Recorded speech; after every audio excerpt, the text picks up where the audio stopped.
तर काल होता आमच्या लाडोचं बोरन्हाण, त्यामुळे मी आणि दीदीने सेम लुक केला होता. त्यामुळे तिला मम्मी नक्की कुठली आहे तेच ओळखेना. छोट्या छोट्या मुलींनी रांगोळी बघा काय भारी काढली आहे.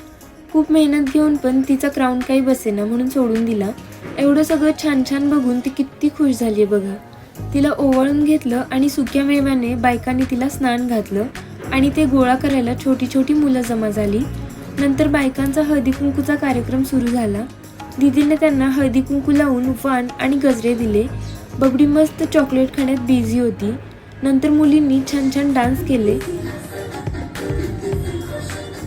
नंतर होतं कन्यापूजन. त्यासाठी दीदीने मुलींना हळदी कुंकू लावलं आणि जेवू घातलं. मुली देवीचं रूप असल्यामुळे त्यांचे हात पण धुतले. नंतर छान छोटंसं गिफ्ट आणि गजरे दिले. सगळे कार्यक्रम व्यवस्थित झाल्यावर आम्ही पण सर्वांनी जेवण केलं. तर याचा संपूर्ण व्लॉग मी यूट्यूबवरती अपलोड करणार आहे. So stay tune.